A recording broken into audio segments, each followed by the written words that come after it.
welcome to Global News Today, bringing you exclusive interviews with leading experts every weekday here on Al Arabiya News. I'm Tom Burgess-Watson. Coming up on today's program, a non-issue. That is how President Trump downplayed a breach which allowed a journalist into a group chat on the messaging app Signal with senior officials.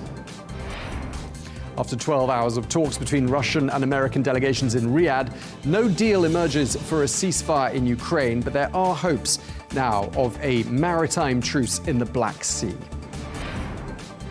And Turkey braces for more unrest following on from the arrest of the Istanbul mayor, Ekrem İmamoğlu. Coming up, we'll be asking why the muted international reaction to this.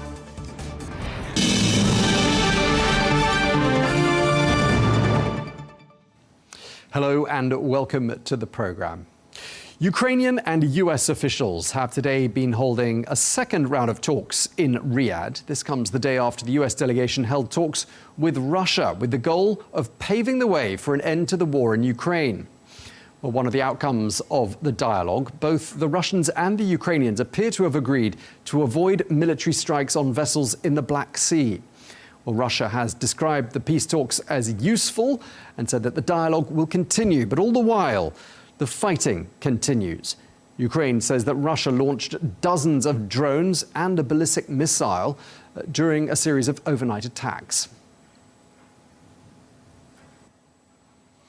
Well, let's get more now, and we can speak to Bob McEwen, former Republican congressman who served as a member of the US delegation to the European Parliament. He joins us now from Miami. Thank you very much indeed for taking the time to speak to us here at Al Arabiya News. Seems like there have been no major breakthroughs at those talks in Riyadh, but some progress. What are you seeing? What stands out for you?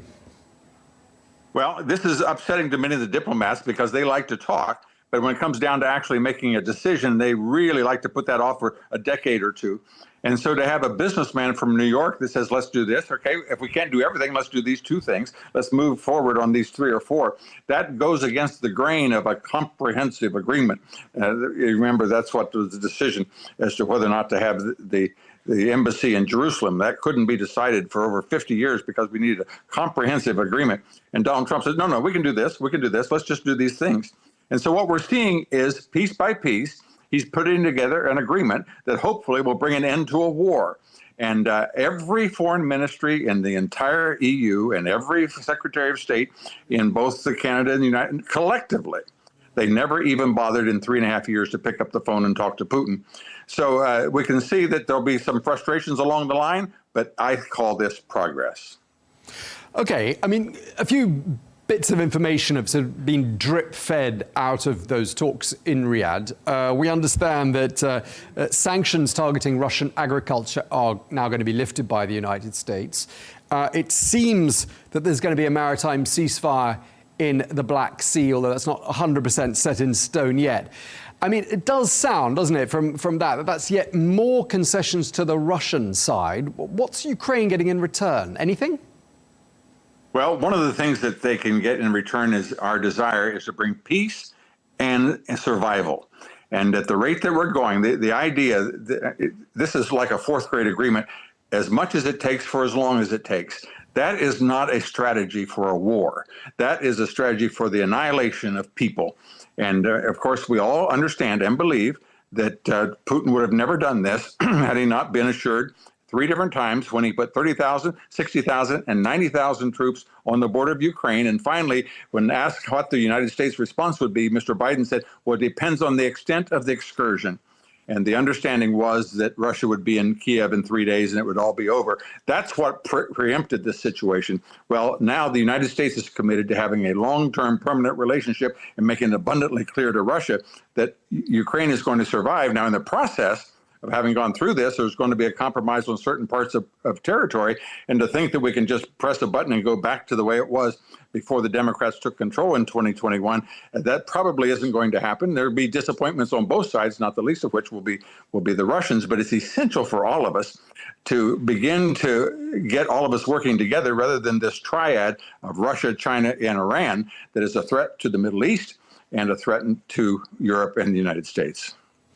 Yeah, I mean, you say ending the war at the touch of a button. I mean, it was supposed to be at the touch of a few buttons and then a telephone call afterwards that was supposed to draw a line under this, and that clearly hasn't happened. Do you think President Trump is likely to be a little bit disappointed, given, as you say, that his expectations were here and what diplomats can deliver is down here?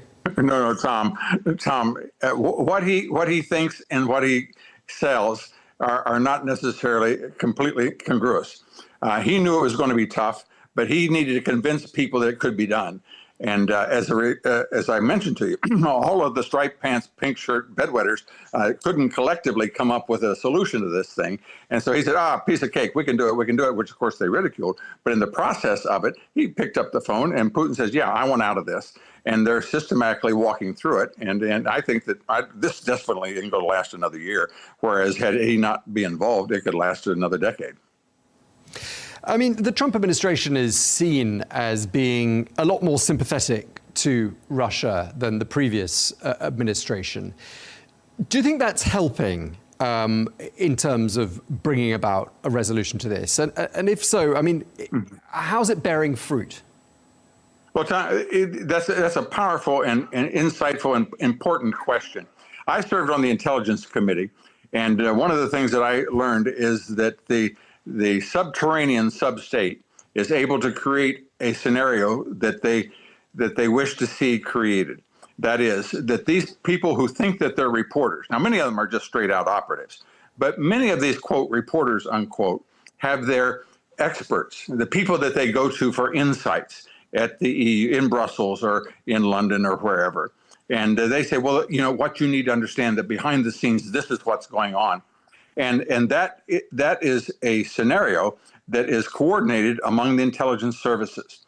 Now, the truth of the matter is, if you take any single point, and you will discover that the reason that Putin didn't move an inch under Donald Trump was because at every point that he started to, Trump thumped him repeatedly, not the least of which was the the pipeline, in which he canceled the pipeline. Well, that cut off his finances, as well as, and so that he couldn't go to war. Once Biden came in, and once Germany started paying them over 100 million, the EU paid 130 million dollars a month for energy. That finances his war against Ukraine.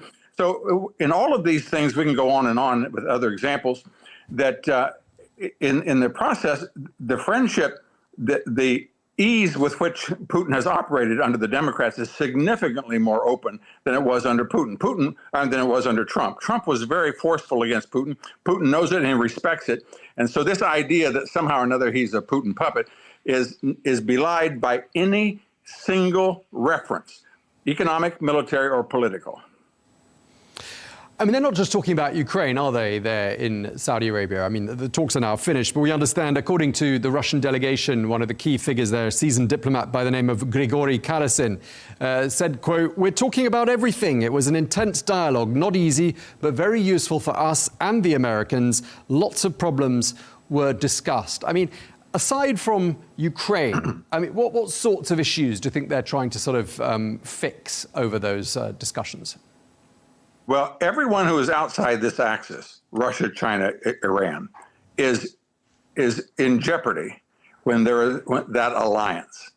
And what has happened over the last 4 years is that the Russians and the Chinese have always been at odds for 300 years. That relationship has been forced more closely than it's ever been in this millennia. And you and I have watched it, and it was forced because of errors made by the United States and the European Union. Now, what Donald Trump is doing is saying, because Russia, your future is not with China. Your future is with Europe and the West.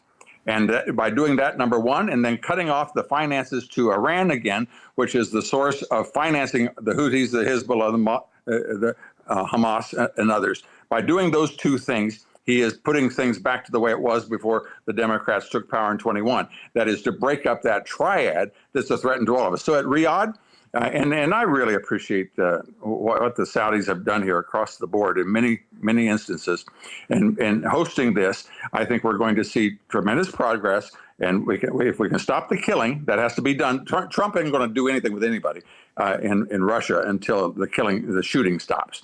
And once you stop the shooting, then we can begin to have some rapprochement so that Russia can see its future is with with Europe and not with China, number one. Then number two is never in the history of the United States of America, never in the history of the United States of America has an American ship been attacked on the high seas with impunity.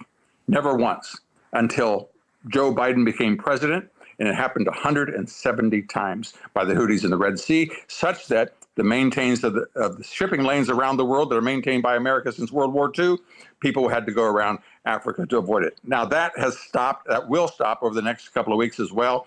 The world is going to get back into order because of Donald Trump. And you're going to see the sub-state, the people that are leaking the stories to these reporters, and they're going to say all manner of evil about him because war and chaos is what they prefer to peace and prosperity. And that's the competition. I mean, the United States, in terms of levers when it comes to negotiations about Ukraine or indeed any other matter with Russia, I mean, one key lever they've got are the sanctions that have clearly inflicted major harm on the Russian economy. Some pretty weak growth figures out of Russia were announced only in the last couple of days. But if any of those sanctions are pulled back or rescinded by the Americans, aren't they taking away one of their own very important trump cards that should perhaps be kept up their sleeves for use at a much later stage? What are your thoughts? That's an insightful question, and I think it would be a general table conversation. But if one wants to sit back and do not bet against Donald Trump, he's not 1/10 as stupid as people think that he is. He knows exactly what he's doing. He's 18 steps ahead of everybody. And in the end, they say, lo and behold, that's what they did with Reagan. He was lucky. Well, you're going to see he knows how to negotiate, and he's going to negotiate for peace, which is a very great frustration to the arms dealers around the globe and to the professional diplomats who, when there's peace, they don't have anything to do. So he's going to arouse their concern, but he's also going to bring peace and prosperity in the process. You just watch. Yeah, that's if the Russians are interested in that idea as well. And just, looking at how things are on the battlefield right now, I mean, the Russians are pretty firmly entrenched in 5 regions of Ukraine. They've managed to more or less expel the vast majority of Ukrainian military positions inside Kursk, where they've been since the month of August. I mean, what interest is there for the Russians after having lost, somewhere in the region of, we are told, 95,000 Russian lives? What would be the interest in stopping the fighting right now when it seems they've got the upper hand? Well, I think that the numbers of losses are actually much greater than that. I think that the Putin government is much more vulnerable than many would appear. His friends, with all of their yachts parked around the Mediterranean, cannot get gasoline because of the sanctions, and there's frustration building. And I believe that the death count has been significantly higher. And of course, when the North Koreans were fighting, the North Korean soldiers that they captured, they said, we thought we were supposed to fight South Koreans. That's why we were sent here to fight South Korea. So the whole thing is very, it's not happy land, I'll tell you that. And I think he's looking for a way out. And I think Donald Trump is trying to arrange it. And also what he has to do then also is to cut off, as I said, he has to remove the success of the income that comes from Germany and from the EU on the one side. And of course, I don't think we would have ever been here had the United States either prevented the war to start or acted promptly in the first 6 or 8 months of the war. It was the piddling around that these people have done that have us to the point that you're exactly right. They've made a significant investment. Why did they want to give up that land for nothing? That's going to be complicated. It's much harder. Every day that's gone by, it's been harder. Every year that's gone by, it's gotten harder and harder and harder. There will be disappointment on the Ukrainian side, but the United States, in an agreement, not in a military agreement, but an economic agreement to protect their interests, are working out something with the Ukrainian government that will be hopefully stable and secure for the years ahead. That's what they want. And then as for Russia, the idea that they can continue in this war footing with nothing else to look forward to except dependent upon China is not a great future for Mr. Putin.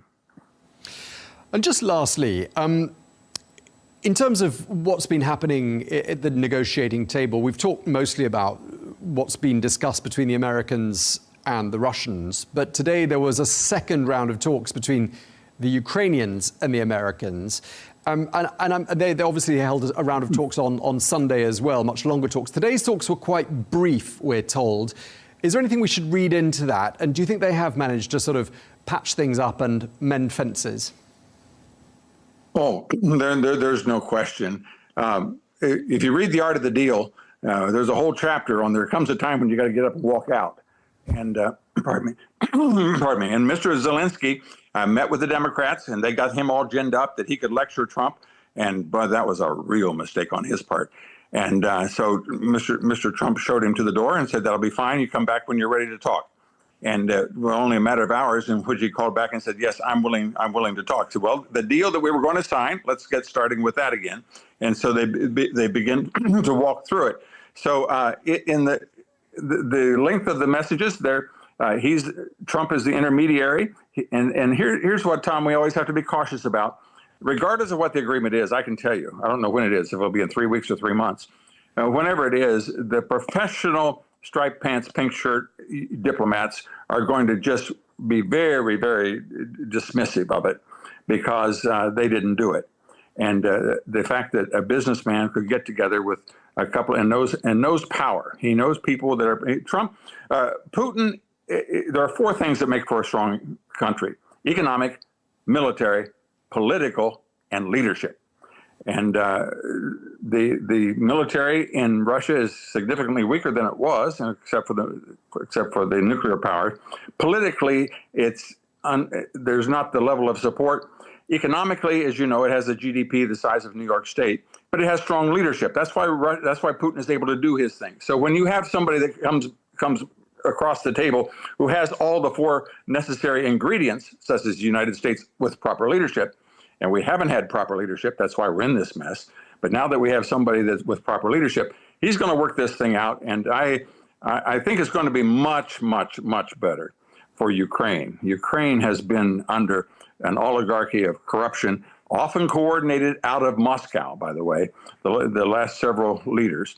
And Zelensky was a favorite of theirs, and they thought he could just walk in and take it, and he would take his airplane and go to the Mediterranean. That would be the end of it.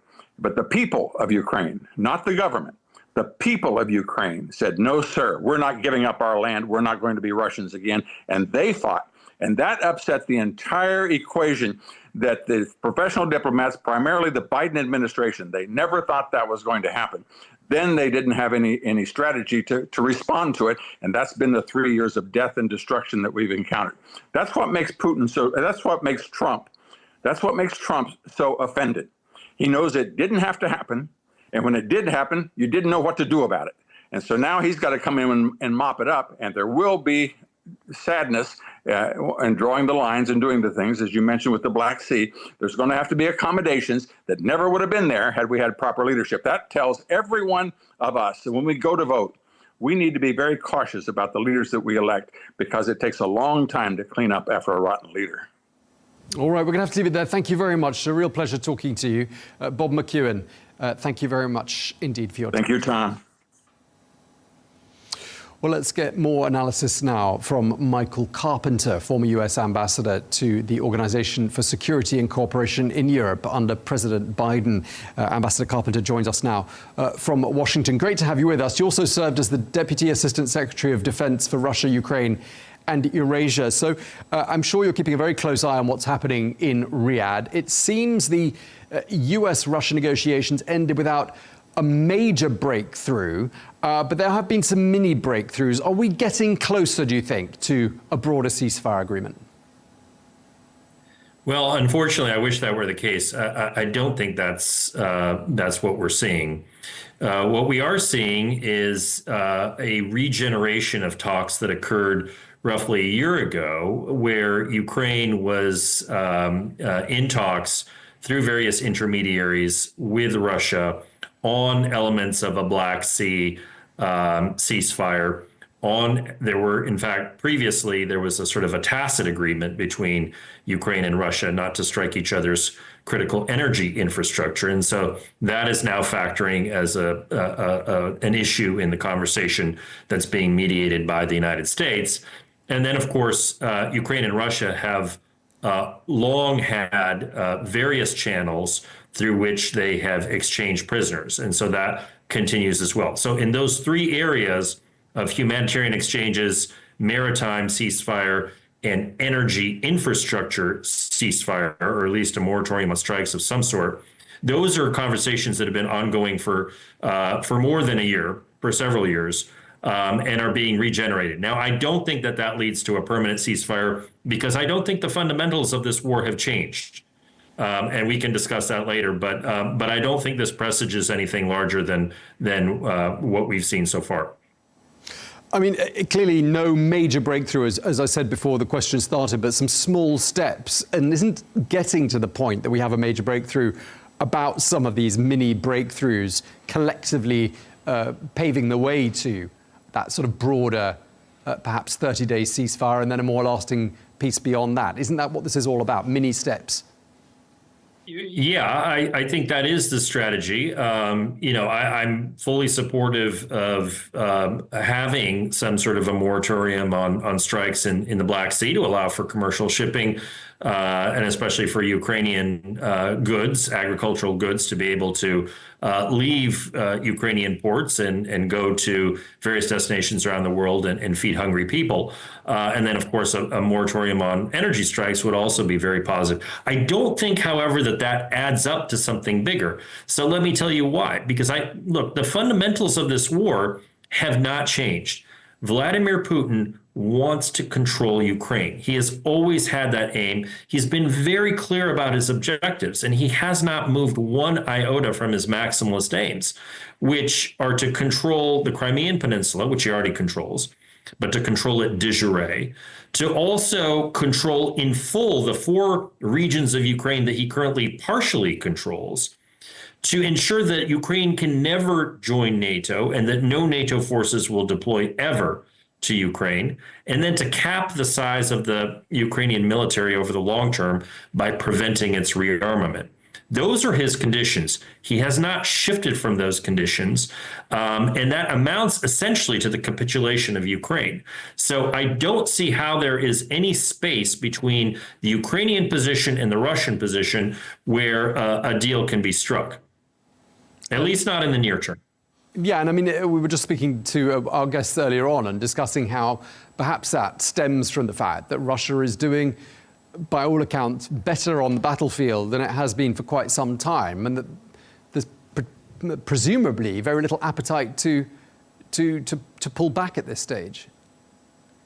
Well, so far, this administration has applied considerable pressure to Ukraine to get President Zelensky to the table. That included a cutoff of intelligence sharing with the Ukrainian military, which was essential, really, really important for Ukraine to be able to prosecute the war using that intelligence. And then also a temporary cutoff of security assistance that also showed the Ukrainians that, if they did not accede to the demands of this administration, that potentially all of their remaining security assistance from the United States would be jeopardized.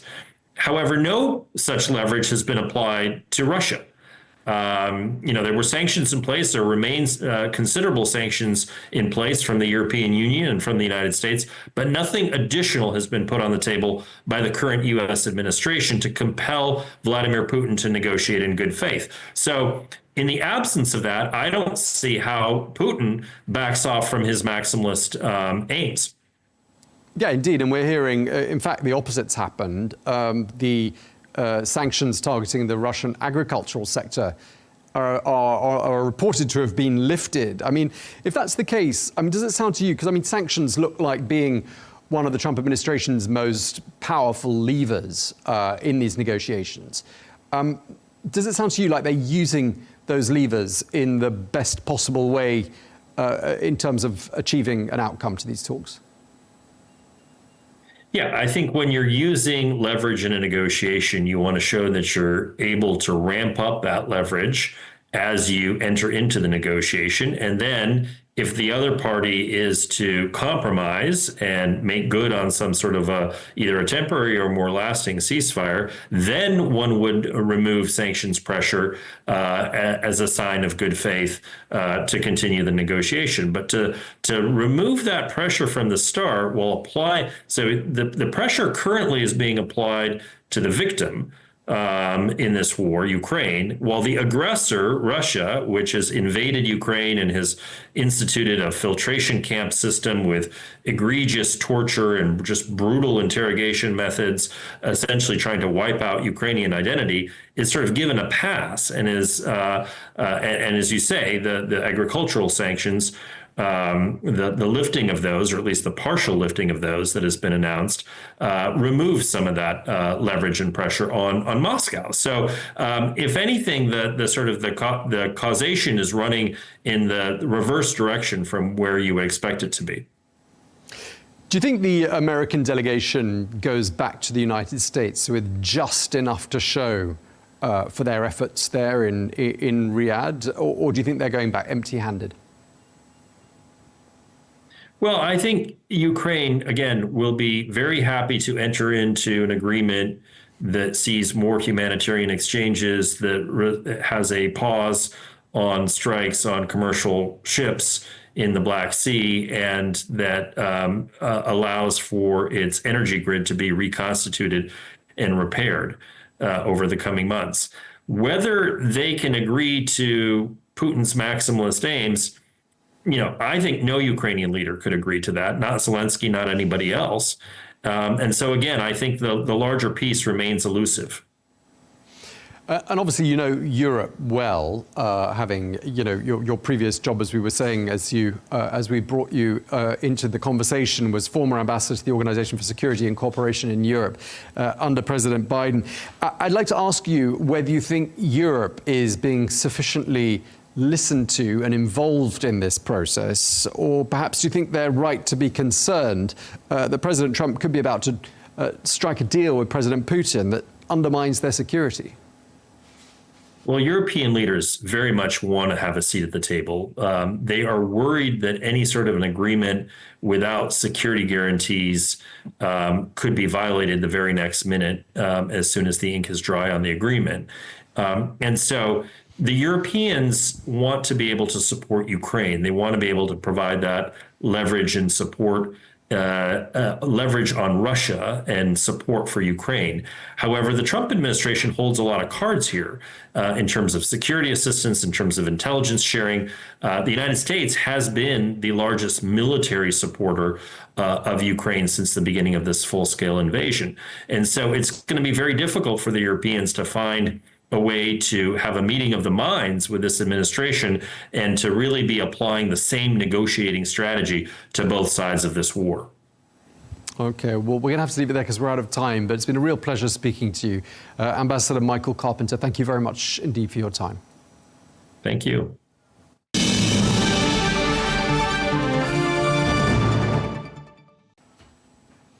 Now, the White House is insisting that no classified material was revealed during a chat between senior officials about strikes on Yemen.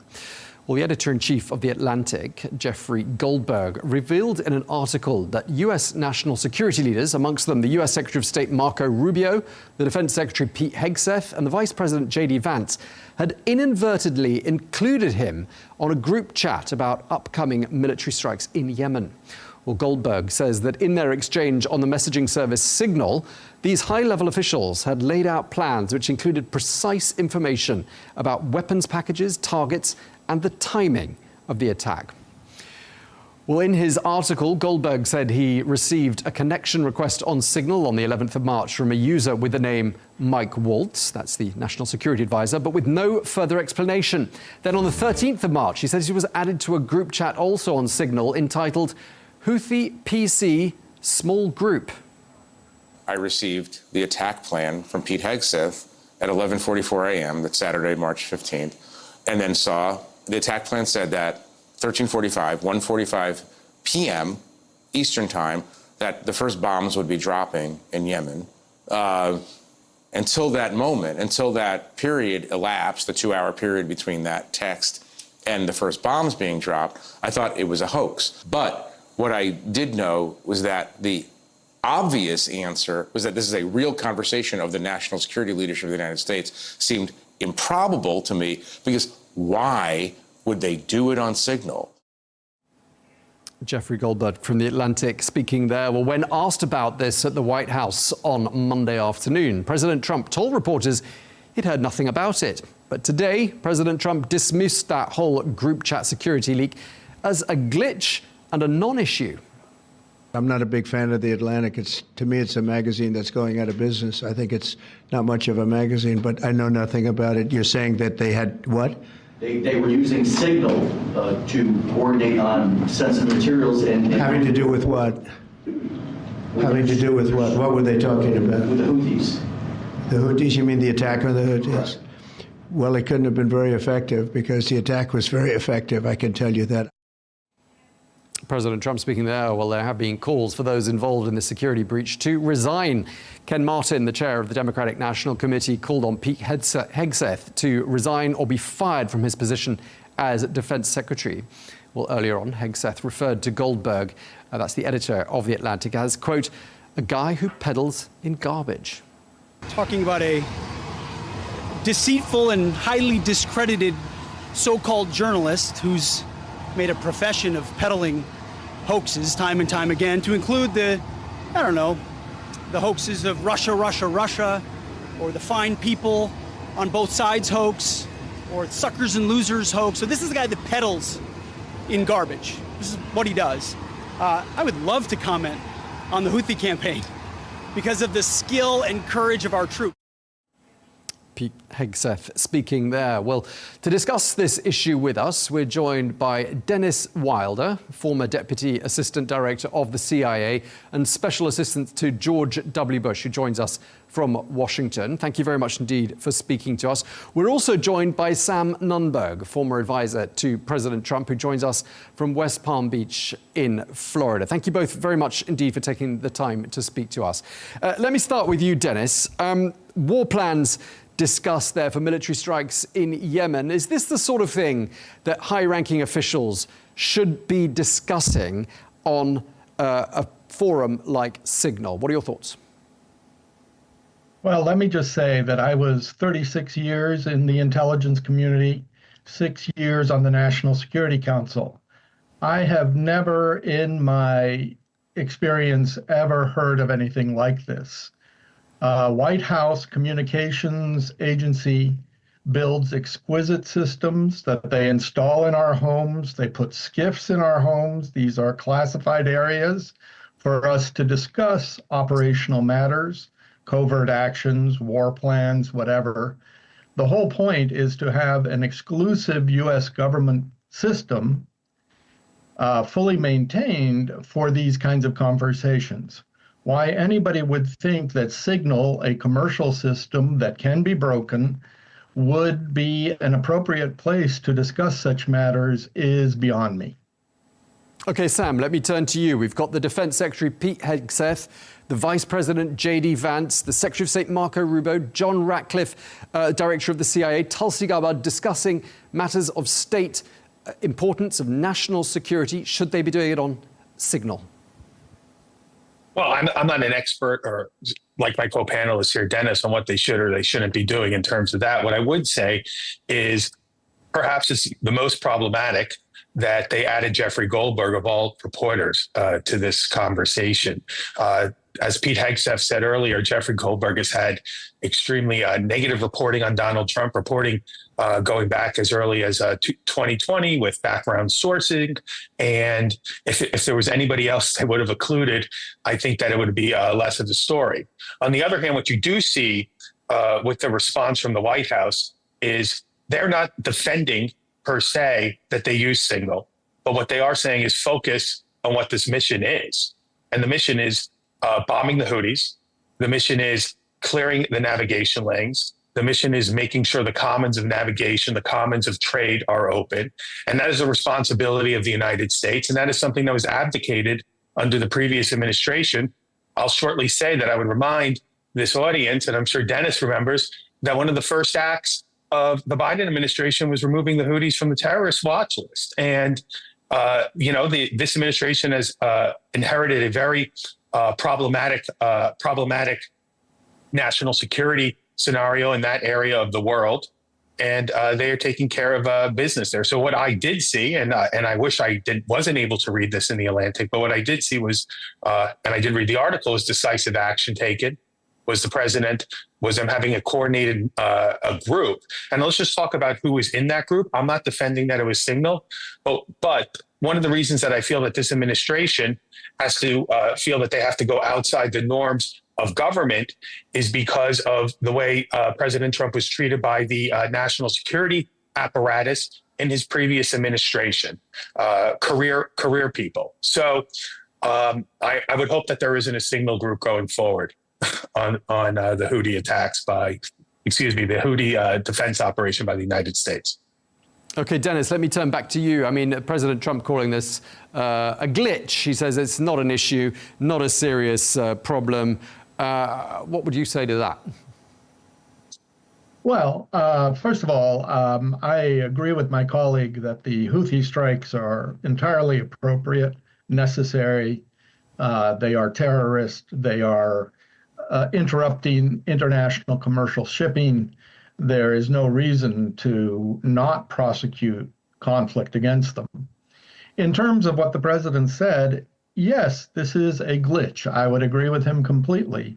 And what I would hope is that this young National Security Council, this young National Security Advisor, will learn something from this experience and, frankly, never use Signal again. I understand, for example, at the Pentagon, there is a new report this morning that says people were warned against using Signal. Somebody has made a poor decision to tell the National Security Advisor that this is a system that he can use. So this is an error made by a new administration. I would hope they learn the lessons, and I would hope they never put a reporter on any of their internal communications again. Sure. I mean, it looks like that particular error lies at the feet of Mike Waltz, because that's where the Signal invitation initiated from. He is, of course, for the benefit of our viewers, President Trump's national security advisor. But just going back to you, Sam, I mean, they're lucky in a way that Jeffrey Goldberg of The Atlantic was the recipient, because he, I mean, perhaps you don't agree, but he seems to have done everything the way he should have done. He flagged this up, and he left that forum. But he could have stuck around, couldn't he, and been party to some pretty interesting information. Well, in fact, he was party to some information there, as he claims at least, and he didn't show it in the article. There were plans given in advance of the attack, something like 2 hours. He had advance notice. Look, I'm not here to criticize his actions here. I was just talking about past reporting on President Trump, which I do find pretty reckless and pretty unprofessional. I don't even want to talk about the articles, but he tried to pull one out right before this election too in 2024, and it was just completely ignored by the media. But yes, I would say, he did leave the chat, and he notified them, and he reported it. And I do think that the American people deserve to know about this. And as Dennis said, this shouldn't happen again, and I hope they learn from it. And in terms of what we learned from all of this, both of you, let me listen to you're just there and you give us a short answer, Sam. Let me ask you first, what stood out for you in terms of what we learned from this little fly on the wall experience that we were given thanks to that glitch? What was interesting to me was obviously Vice President Vance's comment. I'm assuming that he was not in the meeting in the Situation Room when the president had decided to go forward with the attack within 24 hours. And what we saw then was Stephen Miller, who's now deputy chief of staff. I remember working with Stephen when he was like number 3 in then Senator Jeff Sessions' office. and Stephen decisively say that the president has already decided to take action here, and they're going to move forward. What I also was interested in seeing was that they, not within this chat, but what they have also said was that they've asked Israel not to respond to these attacks, similar to recent retaliatory attacks by the Houthis, similar to, let's say, when Saddam Hussein attacked Israel in 1991 during the Gulf War, and Israel has so far taken the advice of the United States. What I would also say, though, is one more point, is that perhaps this is even worse for the Houthis, because making this mistake with Signal certainly means that if they weren't going to, if the United States military was not going to be ordered by the president to finish this mission decisively, I can assure you they certainly are now. Okay, Dennis, let me ask you for your opinion in terms of what we garnered from those snippets given to us by Jeffrey Goldberg. Well, what I'm interested in, because of my experience on the National Security Council, is who the players were who were asked to be part of this decision-making process. I'm glad, for example, to see that the National Security Advisor had J.D. Vance, the vice president, involved. J.D. Vance spoke his mind. That is what you're supposed to do in these kinds of meetings. He gave an opinion, and that's good to see. It means that the national security decision-making process is working. Now, as was noted, the president had made some decisions, so J.D. Vance to some degree was overruled, but that is also part of the national security process. So the good news here is that the national security process is working, and this demonstrated it, and that people are able to speak up in these meetings and make their positions known.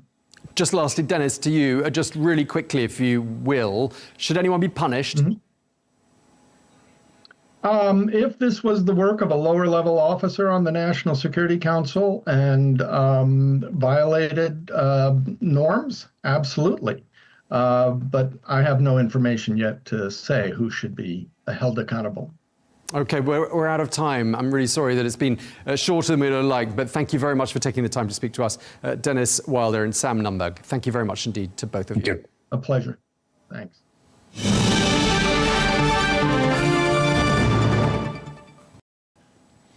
Now, Monday night was a sixth night of protests in Turkey, for which President Recep Tayyip Erdoğan is blaming opposition parties. He accuses them of provoking what he called a movement of violence.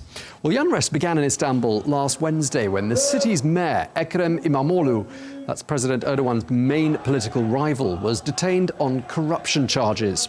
Well, İmamoğlu claims that the allegations against him are all politically motivated. That's something that President Erdoğan has firmly rejected.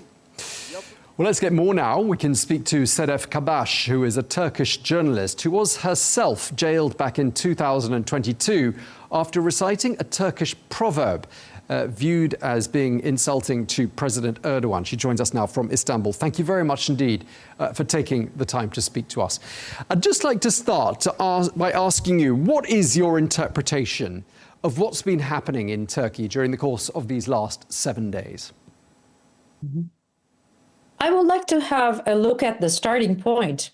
These protests are not today's issue, actually. The real problem, I believe, stems from the problems created by the current government, namely the AKP, which has been in power alone for almost a quarter of a century. Can you believe we are talking about 25 years of time? Over these 25 years of time, imagine how many things changed in the world, but we still have the same government. And Erdoğan is a leader who is at the same time the prime minister, the president of the country, used to be the prime minister and now the president of the country. He received all this power using the democratic rights. But once he has the power, once his power has been consolidated, he is now signing policies or practices which are mostly aiming to eliminate democracy. So this is one of the problems why people are on the streets. And we are also witnessing Turkey rapidly moving away from democratic criteria, such as freedom of speech, free press, the rule of law, right to vote or to be voted, free and fair elections. For example, you might know that Turkey is no longer on the list of democratic countries, but being categorized as hybrid, which is somewhere between democracy and autocracy. And the very recent events actually made Turkey has taken a huge step into the category of an autocratic country. So this is another reason why people are on the streets and making all these protests against the ruling government. On the other hand, So I was just going to say, I mean, President Erdoğan seems to be saying that what he called this show, and he's talking about the protests and the demonstrations, he says it's about to fizzle out and that it's all going to die down. You're saying this is anger that's been simmering for quite some time and the lid has been kept on it. Do you see this anger perhaps being contained by the authorities, or do you think this is, on this occasion, we're going to see it spread far and wide? Well, there is a huge dissatisfaction about what is going on in Turkey in terms of democracy, in terms of freedom, in terms of economy. For example, the situation in the economy is also not very bright. While those who govern and who consider these people on the street as vandals, they are those who are enjoying a palace life, a very luxurious living standards, while young people or people living in different parts of the country, let's say 85% of the population actually, are really literally struggling to live below the poverty level. Average retirement salaries or minimum wage cannot make people afford even to buy the basic food to feed their family. So what are they going to do? I mean, what are they going to do other than uprise or make their voice heard? Sure. I mean, how can you live under these circumstances? So there are serious problems on the other hand in education system, in health system, in the culture, industry, production, and also, above all, trust in judicial system is very low. More than 80% of the population, they say they do not trust in the judiciary. Okay. Which is a very scary amount.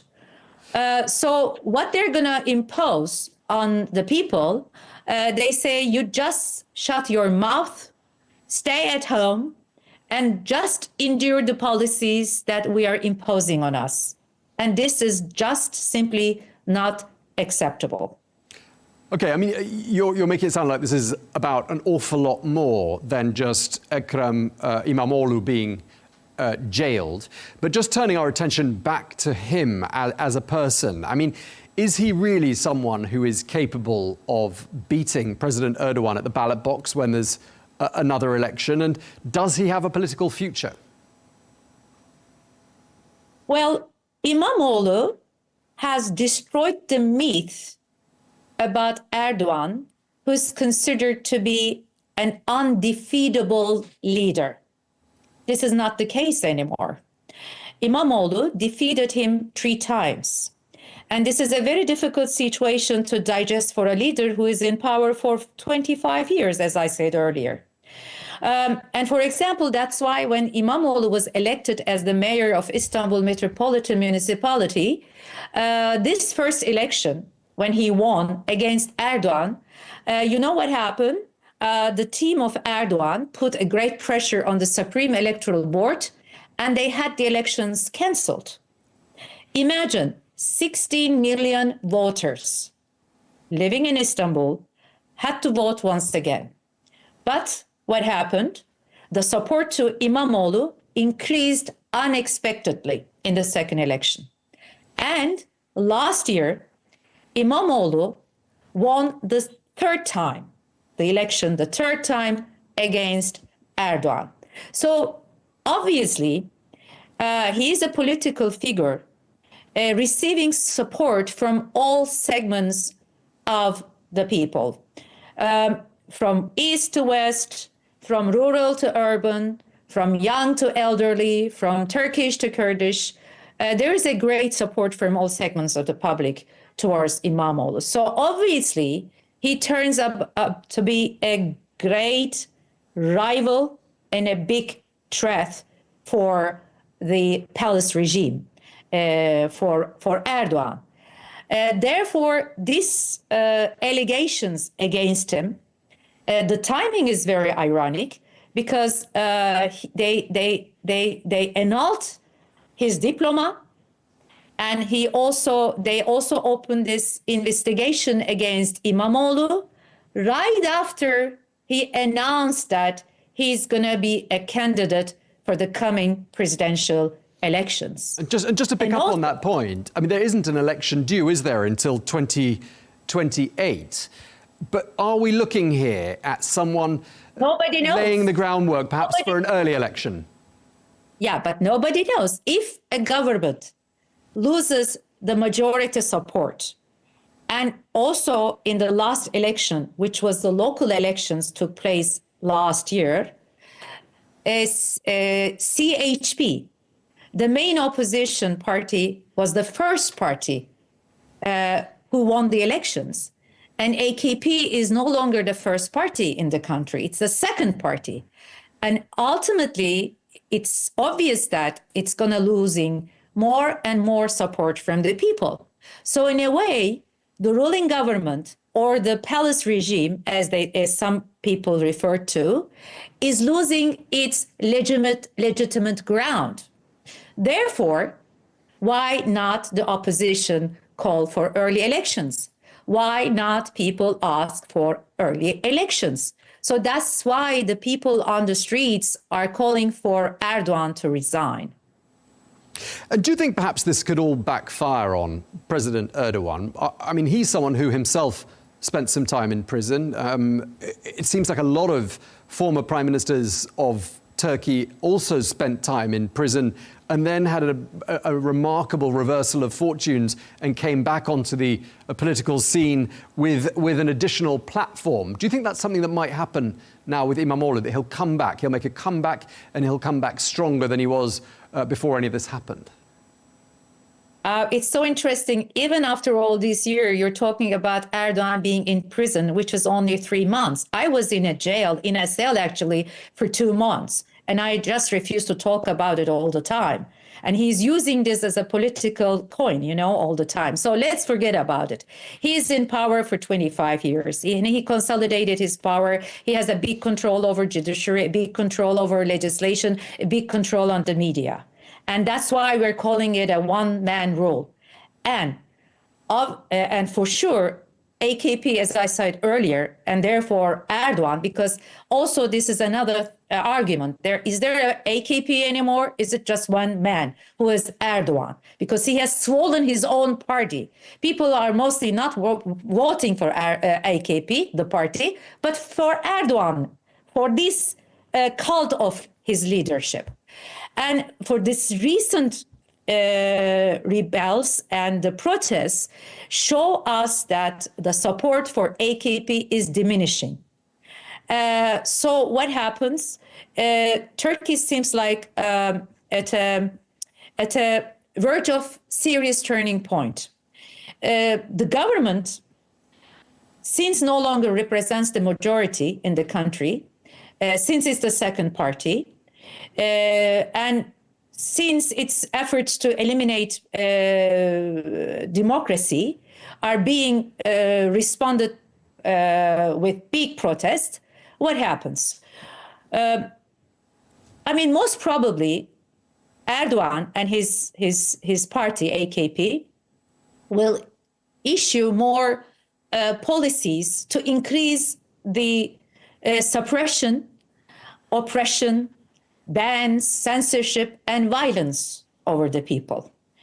But however, this will also can backfire, not only politically, but also economically, because Turkey is also going through a very fragile economic situation and have very big financial difficulties.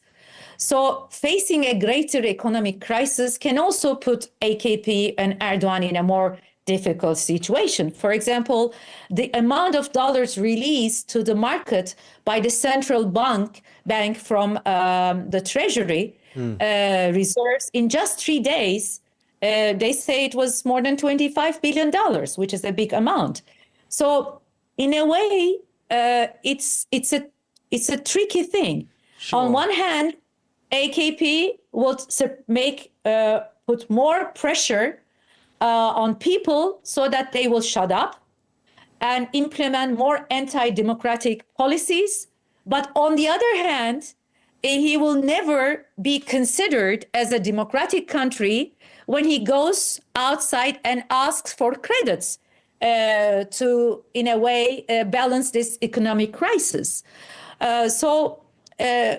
Also, I believe the people in Turkey, despite the rule of AKP for a quarter of a century, they did not give up their rights to struggle for democracy and to preserve their freedom.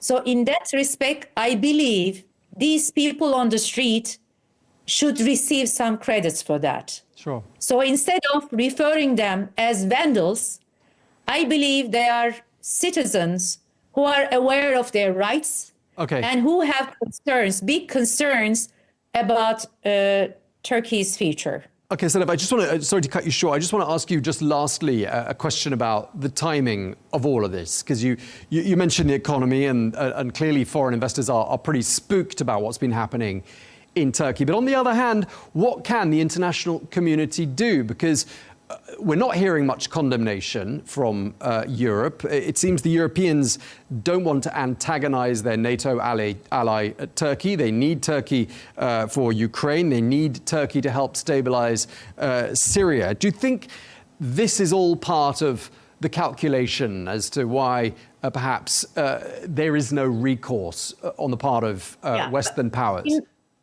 Let's make a comparison when people on the streets in Serbia and asking the government to resign, it's considered to be a democratic right? And this is how it's been reflected on the international arena. But how about when people protest in Turkey? Isn't it a democratic right to protest and ask for the government to resign? Yes, it is. But actually, those countries like United States of America or the European Union members, who are mostly holding the title of being democratic and see themselves as the authority to give the lessons of democracy to the rest of the world, somehow they have kept their mouth shut. They play the role as a deaf or blind. Why is that? What happened? Why they're so silent? Why they don't make any comments? We don't know the real facts, but we can make some estimations. Someone can easily say, most probably there has been a deal between Trump and Erdoğan behind the scenes that we don't know about, but which we can make some estimations regards to the policies in Syria and what is going on in Gaza. For example, Trump might have said, just don't say anything and stop using Gaza as a domestic political issue, although we decide to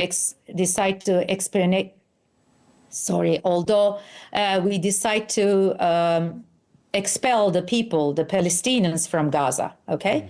So don't speak up about the expulsion of Palestinians from Gaza. Don't speak up about the establishment of a Kurdish state in northern Syria and Iraq.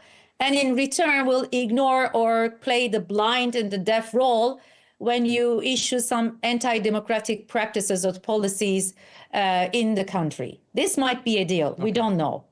Okay. And also the same thing goes with the European Union. You know, the European Union also try to have good relations with Erdoğan, no matter how sometimes might be anti-democratic he is, because the Europe don't want Turkey to open the borders in regards to all these refugees. Sure. They are supporting Erdoğan since he's the one who's stopping the flow of refugees at the border of Turkey. And imagine, we have the foreign population in our country, which has reached 15 million people, which is almost 20% of the population. And the demographic structure of the country is being disrupted by the AKP for the peace of Europe. And this is another reason people are on the street. Okay, I'm so sorry. We're going to have to leave it there. It's been really interesting talking to you. We really appreciate your time. Sedef Kabas, Turkish journalist, thank you very much indeed for speaking to Al Arabiya News. Thank you.